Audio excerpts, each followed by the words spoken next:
Non, il n'est jamais trop tard. Mais aujourd'hui, même si on intégré, nous devons parce que si c'est un projet à risque, il faut que nous je pense que moi j'ai fait des missions beaucoup plus kamikazes que ça. C'est-à-dire les Sénégalais en Turquie au jeu islamique il y a 2 ans. Pape Thiaw, Pape Thiaw, il vous dira, il était là-bas avec l'équipe nationale U20. Mais il y avait des problèmes dans les jeux. 1 mois avant, le ministre des Sports saoudien m'a appelé, dans ma mission en Turquie, j'ai fait mes évaluations. Quand je suis revenu, je lui ai dit, écoute, il te faut 20 experts. Domaine B. Dès demain, nous allons en Turquie, nous coordonnons. Je dit, ok, c'est bon, retourne, je gère. Je suis allé, j'ai mis des 20 experts. Et en 1 mois, on a géré une situation qui était beaucoup plus catastrophique que ça. Il y a des solutions, mais il y a aussi des solutions parce que si on a réglé, on a réglé.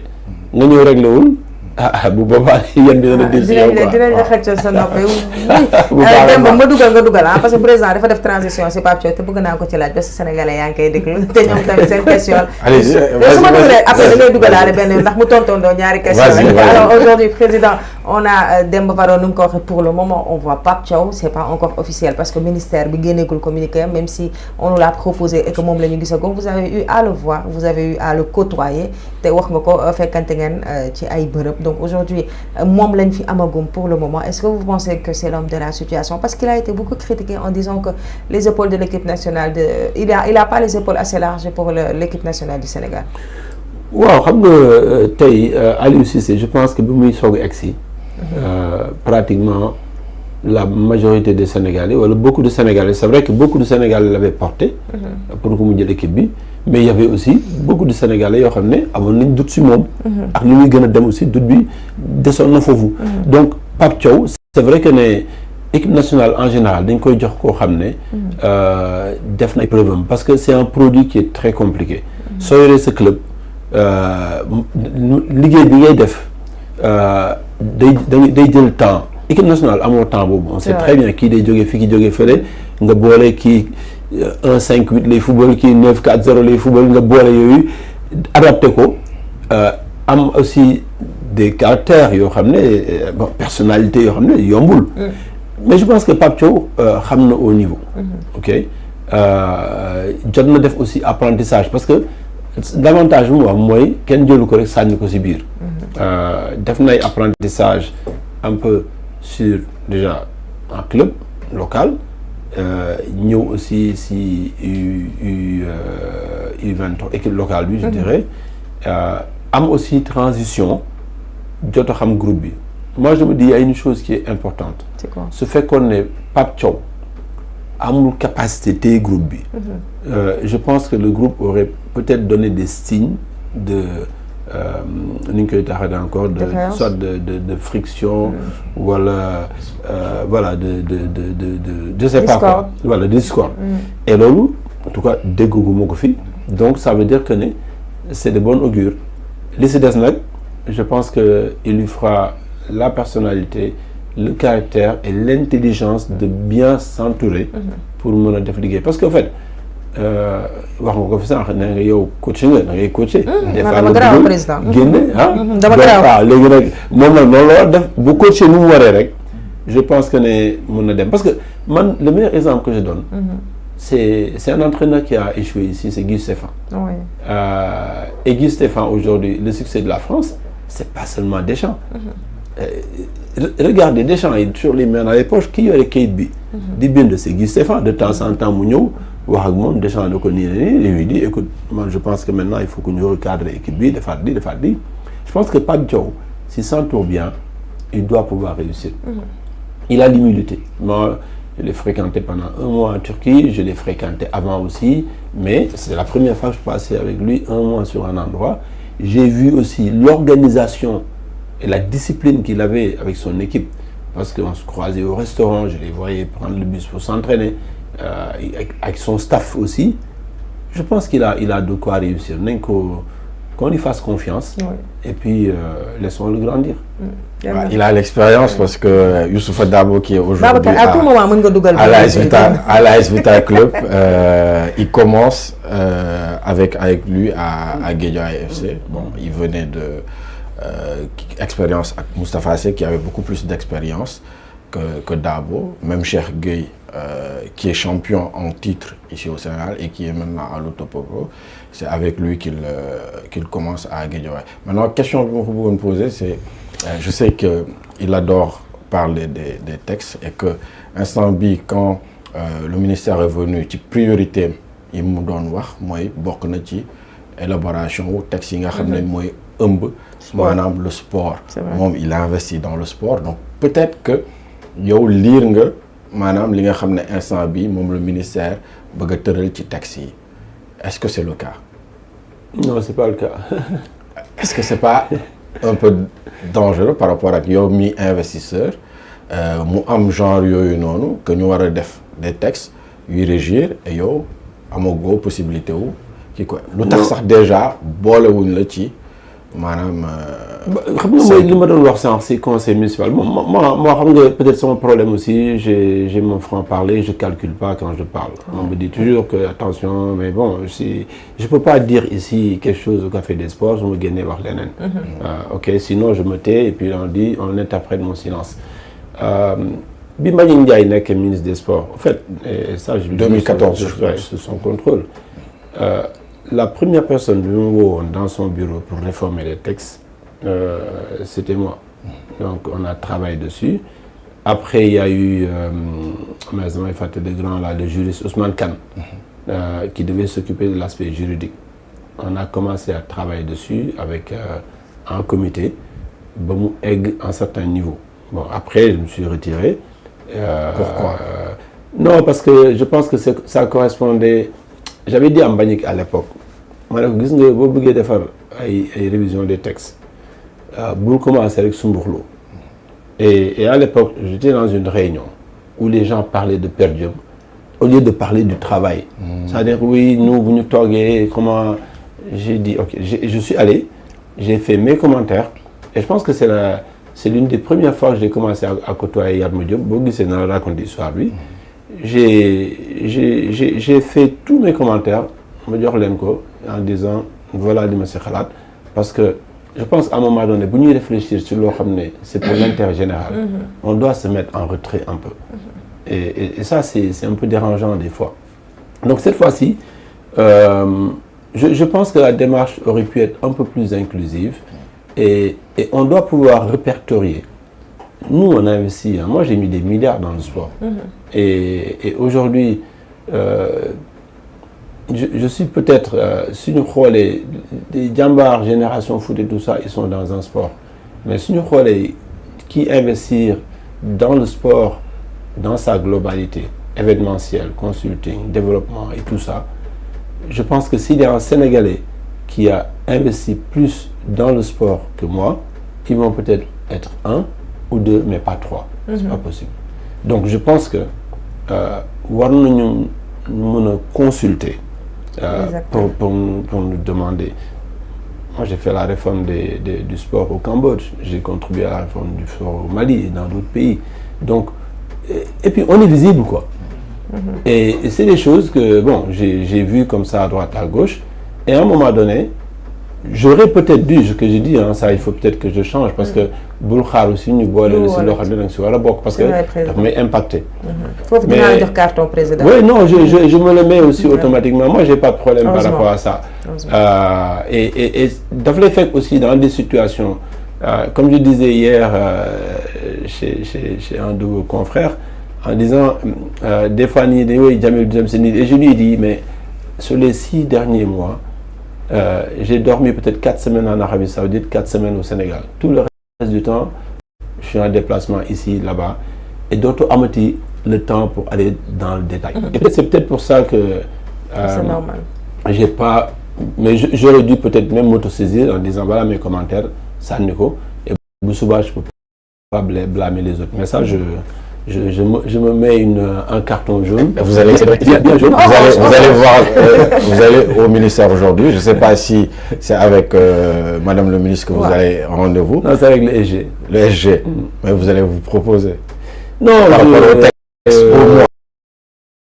Non, le SG, on se connaît très bien, donc on va en parler. Non, je vais m'autocorriger. D'accord.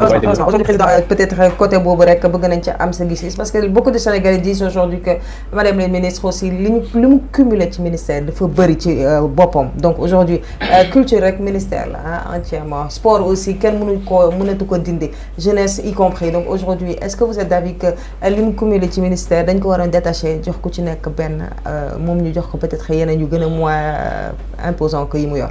Alors, je peux avoir un avis extérieur. Encore une fois, je ne connais pas les capacités des personnes parce que am na ñoo xam ne yan bi lu mu diis dañ ko gérer. Mais je dis philosophiquement, peut-être que le gouvernement a ses raisons.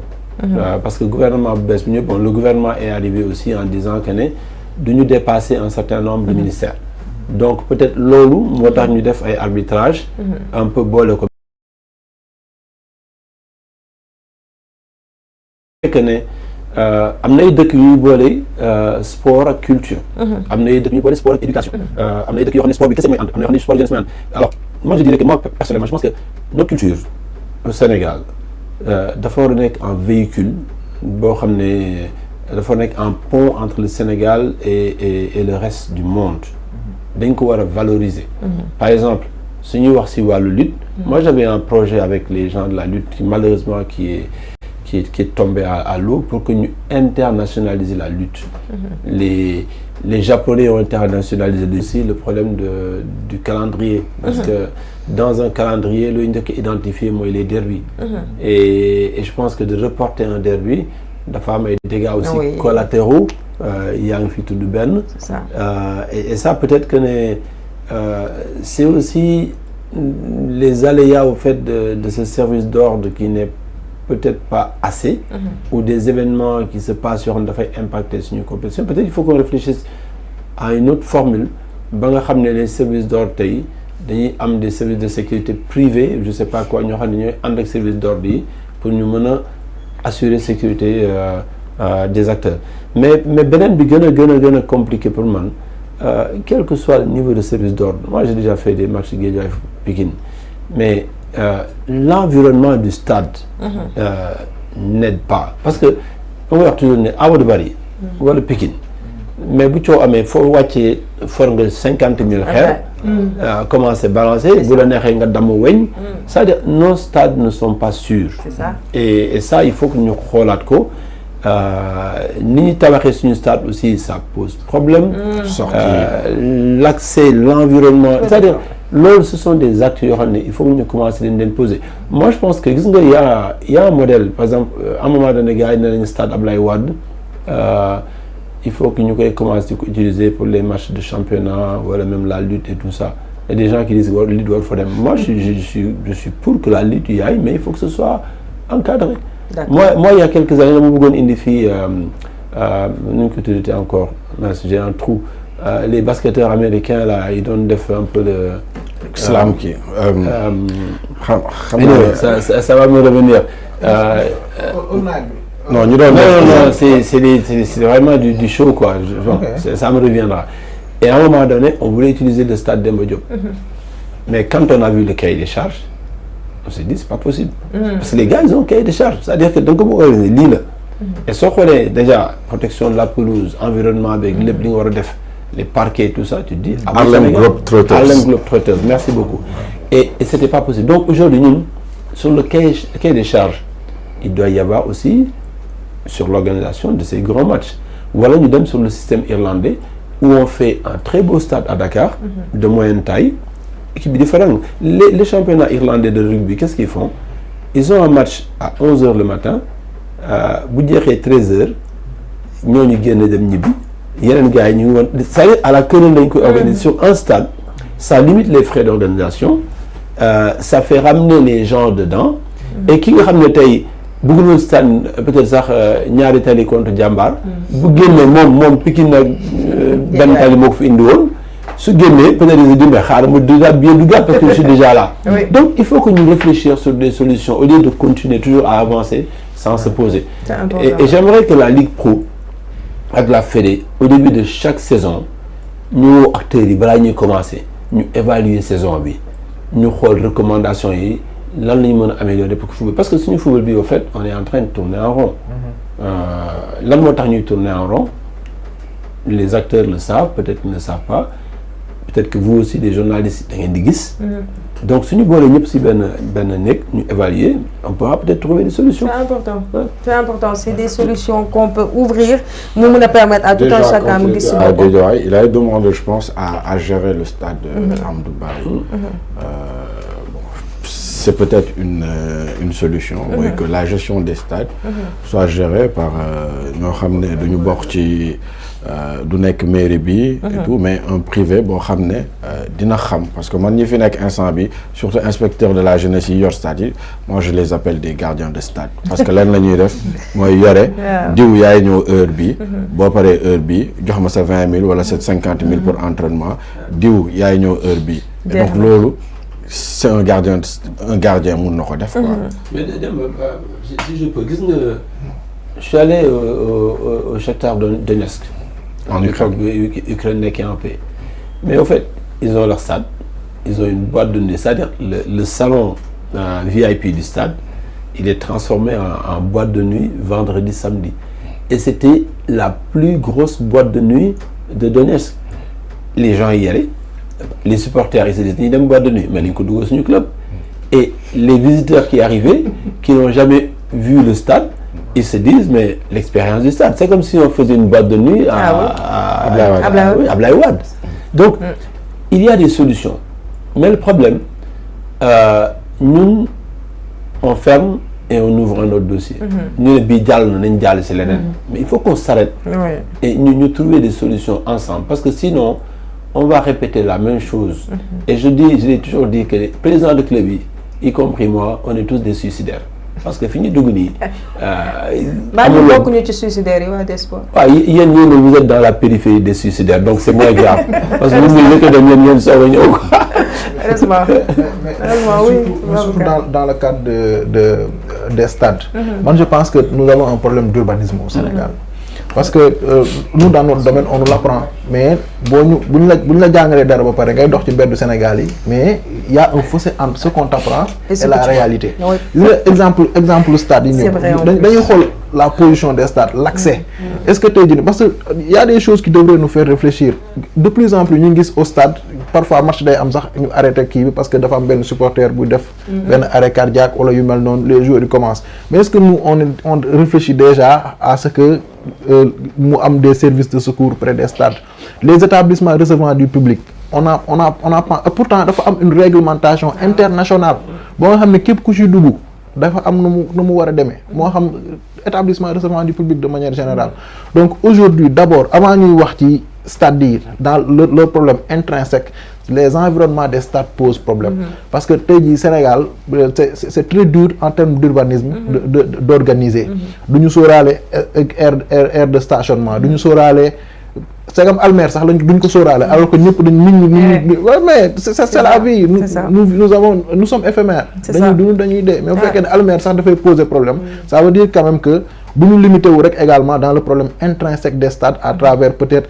la pelouse l'entretien pour le quai de non mais il y a également l'environnement du stade des stades même qui pose problème et loolu également dañ ci war a réfléchir bu ñuy waxaale ci problème interne au stade yi. Et je pense que même les autorités sont à l'écoute en ce moment ñu ngi ñuy bàyyi xel bu baax a baax par rapport au sujet yu ñu jot a soulever et que c'est très important aussi qu'ils prêtent un peu attention à ça parce que aussi ci débat yi la ñu mën a soulever ay solutions yoo xamante ne peut-être mën nañ ko for ci wéyu wéy boo xamante ne ça pourra servir pour un avenir meilleur surtout concernant le sport ndax mooy lu ñu itteel ñun ñëpp alors très rapidement Matou il faut que ñu ñëw ci yow nag parce que démb yow am na xew-xew bu fi am mais yow yóbbu nga Gris Bordeaux à la retraite moo ko def de démb moo ko yóbbu à la retraite mook Tafa Gueye waaw mook Tafa Gueye Tafa Gueye tamit man ci moom laa sukkandiku de donc la moo xew démb gis nañ Zarko démb am na lu mu def Gris Bordeaux ba ne moom dafa doon def benn examen baccalauréat et que réussir na examen bi Marceline démb nag gis nañ show bu neex bu am arène nationale surtout Zarko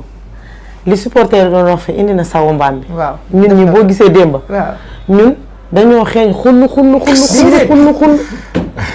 dëggantaan indi na ko. indi na ko te loolu du feeñ ci caméra te deux bouteilles la indi.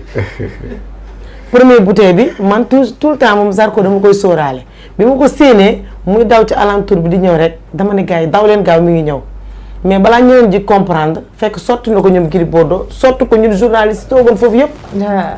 ñun ñëpp sotti nañu ko mu ñëw. sawu lan nga ne. sawu mbaam. loolu la waxoon la indi sawu mbaam la indi. sotti na ko jig na ko de. parce que bi mu dugg see moom dafa bàyyi ba Gris Bordeaux dugg si biir géew bi ba def li muy def ba pare ba génn ba dem si cumukaayam ba toog ci cumukaayam mu ñëw mel ni kuy am lu muy def ci biir géew bi ñëw ba ci côtéem mel ni ku ubbi butéel bi mel ni ku koy sottee ko rek sotti leen ko te 2 fois la ko def. toj na gàllaaju jàmbur. te 2 fois la ko def ba pare ci diggante bi mu am ñu bëgg a dugg ci biir ñoom tamit. heureusement ba force de l'ordre yi ñu ngi fa woon. ñu fexe arrangé ñu toog. 2e fois bi dafa bàyyi ba Gris Bordeaux tuus ba pare. ba mu bàyyi ko mu tuus ba pare mu leer na ko kii tuus na ba pare. mu xool ko xam naa dafa ne kii mu ngi ci. mu dina dellu siwaat ñëwaat yore benn inde teg ko nii def semblant mel ni inde bi lay teg siggi rek sottiwaat ko sawi. mais sama xarit daa mun tooñ Zarko sama xarit bi sottiwaat ko sawi dugg ci biir mu pare indi deru golo tiimale ko gars yi tiimale ko ñun moom xam naa ne démb moom jombi ngeen jombi nañ. en tout cas mu nekkoon combat bu neex déjà côté sécuritaire est-ce que vous avez senti sécurité bi ci war par rapport ak combat bi. surtout foofu dañuy féliciter Abdou Aziz Ndiaye ak Baye Alla Ndiaye. dañ leen féliciter bu baax a baax parce que GIGN ñu ngi fa woon gendarme ñu ngi fa woon police mu ngi fa woon. sapeur pompier même ñu am ñoo xamante ni ñu bëri solo ñu tëni ñu ngi fa woon démb. gis nañ sécurité bu doy waar surtout au niveau de rond-point tribunal bi. foofu la sécurité bi commencé dem nga dem fële nga xamante ne mooy EDK bi. surtout bi ñuy jógee Kër Zarko ñu dem gis nga Kër Zarko la ñu yendu. mais police moo ñu accompagner jusqu'à l'arène nationale. te BRT bi lañ jaaroon Zarko foofu ñu ko doon jaarale finalement jaar na fa. parce que dafa ne woon du fa jaar. finalement yoonu BRT bi la jaar génne dem directement génne Canada bi Gris Bordeaux. génne moom yoonu Patte d'Oie bi jaar Colobane génne yoonu Patte d'Oie bi ñëw. mais li gën a neex démb mooy dañ gis show bu neex. surtout Ama Baldé ak ki nga xamante ne mooy Franc. daje nañ ci biir. xaw nañoo mel ni lu xaw a xeex noonu. mais heureusement ba force de l'ordre yi ñu ngi fa woon. mais démb nañ dund nañ. show bu neex Siteu Balla Gaye da ñëw nañ mais. Ama Baldé ak Franc. moo gën a neex def le show stade bi démb. Liss Ndiago ñëw na mais finalement Lac Rose ñëwul. effectivement Lac Rose ñëwul mais démb daal ak Albourakh Events. dund nañ. ñu ñëw ci combat grand combat bi balaa ñoo jeexal parce que président dama ko bëgg a yeewee heure bi ma ko wax. donc tey ñu gis li nga xamante ne moo di Zarko réussir na comme il l'a si bien dit examen bu mu amoon ci kaw Gris Bordeaux. donc mu nekkoon combat boo xamante ne beaucoup de gens avaient misé sur Zarko même si il se disait que Gris Bordeaux mag mu mat a bàyyi xel la. mais tey Tafa Gueye waxoon na Gris Bordeaux da ñu yeewi wala nga xam noo def donc aujourd'hui day mel ni Gris Bordeaux il est poussé vers la sortie même si moom waxagul ne dafa bëgg a dem après combat bi. démb gis nañ ko mu jooy yu metti pour la première fois sama gis Gris Bordeaux jooy yu metti démb. parce que boo xoolee loolu humiliation la bii mooy 2e fois Gris Bordeaux ci carrière am 2 fois lañ ko daan ba nit toog ci kawam bii mooy 2e fois bi Zarko te Zarko waxoon na ko démb. boo xoolee Zarko démb biñ ko fekkee këram était tout confiant. confiance la amee woon démb. boo gisee dafay génn show tooñ ba bi muy dem mi ngi naan maa ngi dem. damay daan su ma paree dem jëli Eumeu Sène. confiance la ñëwee démba te gis nga démba Zarko bi muy ñëw yaa ngi gis ñoom ñaar ñu ngi bëree da koy dóor daw génn. effectivement bu ñu léewatoo mu dóor ko daw génn. pratiquement action yi dafa dem ba benn instant boo xamante ne Gris Bordeaux dafa mel ni daf ko xaw a ragalee xel. parce que Zarko noonu lay def ci biir géew bi bataille psychologique moom daf lay jëlee kaw day dox sa kaw dugg sa garde. noonu la ko def démb dox na kawam dugg na gardam jàppante nañ te gars yi démb gis na lu ñu wax ne na Gris Bordeaux effectivement Gris Bordeaux sant nañu démb am na problème ci tànk yi parce que bi mu ko duggee rek gis nga dafa dugg rek tànk yi kese parce que kii même le haut du corps tu vois tu sais que c'est pas un athlète mais boo xoolee tànk yi xam nga poids bi ci kaw tànk yi ci suuf àttanatu ko loolu moo ko àttanatul te démb daf ko daan ba mu jaaxaan. mu nekk lu ñu gëj a gis ci Gris Bordeaux. lu ñu gëj a gis bëriwul. lu ñu gëj a gis ci Gris Bordeaux. gis nga Zarko ñëw na démb duma na ko daan na ko. En tout cas moo doon démb grand combat bi amoon et ça a plu tous les téléspectateurs surtout ñu farul woon ak Hazard ak Gris Bordeaux parce que ñu faroon ak Gris Bordeaux moom ça les a pas plu du tout. Donc mu nekkoon show boo xamante ne neexoon na y avait l'ambiance et tout ce qui allait devant. Aujourd'hui Babacar ndax li bett na la résultat bi ci Zarko Gris Bordeaux wala tu t'y attendais? Non peut-être victoire bi bettuñu peut-être manière bi. surtout waaw manière bi moom mooy bette mais pas victoire bi parce que Zarko ku ko xam-xam ni mën na bëri te dafa nekk ci yoon également. Et je pense que moom sax dafa yéex a yeewu ci làmb ji. parce qu'à un moment donné dafa toppoon trop bon j'ai envie de dire la jeunesse mais. di yéex naa yeewu voilà loolu la quoi yéex na yeewu ci làmb ji donc ku ko xam-xam ni mën na bëri également surtout ku xam Gris Bordeaux aussi xam ni li ko dese ci làmb bëreetul. peut-être il est plus vers la sortie et souvent dañuy gis ni sur les dernières années jeunes yi ñëw yëpp. dañuy terrasser les grands. On a vu avec Balla Gaye. On a vu avec Modou Lo.